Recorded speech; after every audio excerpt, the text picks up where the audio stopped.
سلام كوراتن كوران تخطاتل تلسان يوتيوب كما يوعدكم عن እግዚአብሔር ይመስገን ጽባለሁም ከም ጽቡ ዘለዎ ዝበቅትሉ ናይ ኩሉ ግዜ ተስፋይን ትምኒተይን እዩ ሽምባርከስ ሓደሽ ዝኾንኩም ሰብስክራይብ በመግባር ቤተሰብ ዝኾንኩም ድማ ላይክ ሼር እንዳግበርኩም እክተበረታቱኒ በዚህ አጋጣሚ ብትሕትና ይላበወኩም ምባርከስ ለማዓንቲ ድማ ከምቲ አበረስ ትሪኡ ዘለኹም በሃፍቲ በመልክ بنبرات አይትመክሑ ይልብል ምክንያቱ ሓንቲ ንእሽተን መምሃሪት ነገር زي ናይ ስራሕ ቦታይ ስለ ዝረኸብኩ ቪድዮ ክሰርሐላ ድማ ነው ብዙሕ ሰባት እውን ንእሽተን ከተንቅሕ ትኽእል ኢለ ስለ ዝሓሰብኩ አጋጣሚ after ዝሰርሐሉ ገዛ ጓላ ናይ ዛል ዝሰርሐላ ኣብዚ ገዛ ያው ሓሙሽተ ሰባት አለው ከፍቶም ሓሙሽተ ሰባት ድማ ኩሎም ናይ ባዕሎም መኪና አላቶም ማለት እዩ ታዝበለጸት መኪና አለላታ ግን ናይዛ ጓልታን ስቴቲ ክልተ ደቂ አንስትዮ ሰለስተ ደቂ ተባዕትዮ የምነለው ብጣዕሚ እያ በቃ ተቐብጥ ገለ ማለት ተመኪናስ ከም ካሊ እያ ትሪኣ ንሳ እናታቶም ንእሽተን መኪና ስለልሓዙ ንሳ ልሕሽት መኪና ስለልሓዘት ካብኡ ከዓ ካብዞም ገዛሲ ሓደ ሰብ ዝኾነ ሓንፀለይ ወይ ከዓ ኣብ ውሽጢ ስለልሕድርዎን ቦታ እንድሕን ሒዛ ኮይና ክንቀሳቀሱ ባገለት ኮይኖምስ ፈላልያ ሓደ እንትን ትገብሮም ማለት እዩ ክንቀሳቀሳ ልኽእል ሰብስ ፈልያ ካብዞም ኣሕዋታ ዋላስ ለኩሎም ቁልፈይትዎም ብጣዕሚ እያ በቃ ማለት ንብረት ክባር እንድዩ ግና እዚኣ ከዓ ብዝያዳ ተግድዶ ካብኡ ታይዩ በቀደማይ ኣብ ደገ ወፅያ ተገጭያ ማለት እዩ ከምቲ ትሪእዋ ኣለኹም ሓደ ፍንጫ ተዳህሚፃ ብጣዕሚ ተጣዒሳ ማለት እዩ ካዋነ ኣይረኣኽዋይ ነይረ ሪእኽያዶ እዛ መኪና እኮ ተገጭያ ምናምን ትብለኒ እሞ ኣይረኣኽዋይ ሰላምትክ ኳ እግዚኣብሔር ውፀኪ ገለ ይብላ ከይደ ሪእያ ስኢላ ካብታናታቶምሲ ታናታታ ልኸፍአት ኮይና ማለት እዩ ማለት بنبرتك ممكح بجنزبك ممكح بملكعك ممكح بتعمي إحماء أجزاف هير أملاك نبرت نسيل بكا كوسدي خليو جنزب نسيل بكا كوسدي خليو ملكع نسيل بكا كطفئي خلي سلازي كان مكح تخوينا بتحدى مدرسة باي مزي عمل زوما بجزاف هير أملاك طرحنا كان مكح لقبانا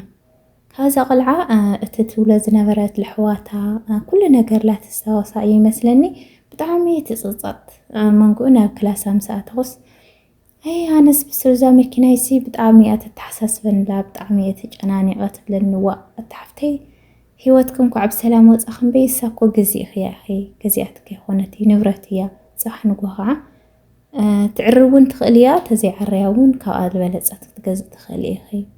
እንኳ አንስኺ አካልክ ላይ ጎደልኪ እንኳ አንስኺ ሕማቅ ነገር ላይ በጽሕክም በይ እንደውምሲ ተመስገን በሊ ጽቡቕ ይገርልኪ ይብላሞ ተመስገን አይበለቲ በጣም ጥዑቱል ማለት እዩ ሱኢላ ማለት ምስቱ ነበራ ተካውዶን ነበረት እሱ ይመስልን ተዋና ሕልና አነ ሐሰያ በጣም ትብል ትርበሽ ነራ ውሽጣ ማለት እዩ الناس تزعبي هيونا لهالي እግዚአብሔር አምላክሲ نتزنا سن قامت افتشع ساعاتك تجي خلا وي حدا اجرات تتقرص وي حدا عينات تطف وي حدا ايدات تتقرصي بعوي وانت هوتا خنتاي حزاتلو الناس تايت تمسكن ون لي موالنا حدا غزي دق سبات بطعم صقملنا እዚያስ ከም መኪና ሓደጋ ይምሐረና ካወጽ ምትራፍ እግዚአብሔር አምላክ ይሐልወና መኪና ተገጫ መኪና ተበላሽያስ ሳብ ድሕና ኣብ መውጻስ ምስጋና ይጎድሎ ይበዝሑን ፈጣሪ ይሁዶም በይ አይወዝሒ ተመስገን ክትብል ግን አይሰማዕሁዋይ ሲላ ተንጸርጽር በቃ حلفዋ ንስራሕ ክትከይድ ኩሎም ሰብ ስራሕ እዮም አይወሰደታይ መሓዛ አጽዊዓ تنقصاقس يا تمكينا توقيع دايام بي تي ناي قدميتا ديزاينا داي تولاشين يوم بي ناي وشتا نبرت تولاشي ነገር يبلاي محزا اصويعه بناي محزا مكينا يال خدت مالتيو بطعم يلغرمني اب نبرت كنديناي كنديناي كبدت ከምትዎ ንብረት ከቢድ ድዩ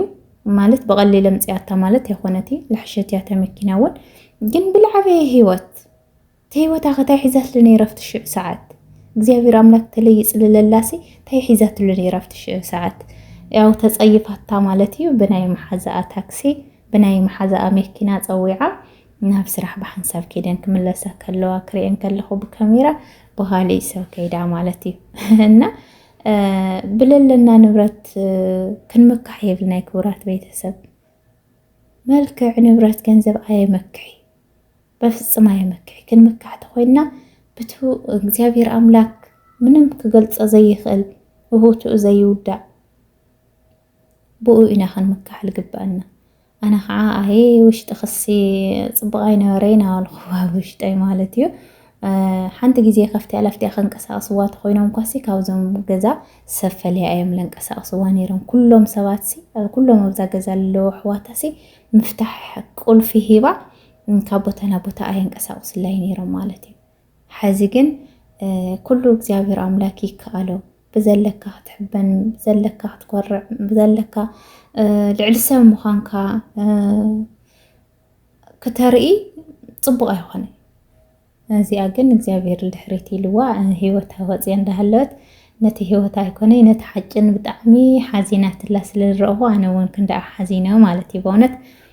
እግዚአብሔር ትልዓበየ ገይርልና ለሃለየ ብትናኣስ ኢና ንጣዓስ ተመስገን ከይንብል ብትዝናአሰ ትዛዓበየ ንሐለውናሲ ብትዝናአሰ ንጣዓስ እግዚአብሔር አምላክ ትዛዓበየ ጥፋት ጥፊና ንሐለናሲ በታንሽቶን ነገር ይሕጎስ ክንደይና ይፈላላዩ ብጣዕሚ ኢልገርማካና ታዋና በሃፍትና مسقربانا للو سواديوم مسحواتنا ديوم بتلنا هفتقنت تحت بالله كنريوم أيقبالنا مخنياتو تايكم لقات أمنا عبدقايق أبسكن تتاتهون أين فلت أي كورات بيتسب لك همزة حفتنا مالتي همزة سويت زي مالتي أنا كاو أستمهر قوة حزي سئلسكي فيديك سرح الليلة مالتي بونت كريئة كله بتعمي هبك خم قليات بالولا وزجزا بتعمي يا ندعبتشا كم قول عايات ريئة مكينة ما يقلك نحسب كلنا قاسي تحتي لخن حسابا كينة ترى قليات بال قسكا كندوزي لأكل سي بتعميات تقرم الغبايزوي نا كبرات بيتسب كن مكاح تغينا بكسياوير عملاك نمكاح نبرت ያው ከም ዘይነበረ ይኾንዩ ገንዘብ ከም ዘይነበረ ይኾንዩ መልክዕ ከም ዘይነበረ ይኾንዩ እቲ ዘይጠፍእ እቲ ዘይሐስስ ግን ቃል እግዚአብሔርና ተመስገን ኢልካ በረከቱ ምርካብ እዩ እና ናይ ሎማዓንቲ ፕሮግራም እዚኣ ትመስል ነይራ ተፈቲኹምዋ ላይክ ሼር ምግባር ኣይተውሕዱ بخلي بروجرام بخلي أرستي خلي كذا كما تأكمي خسكاوشو سسنايو نقول له ودي سويهم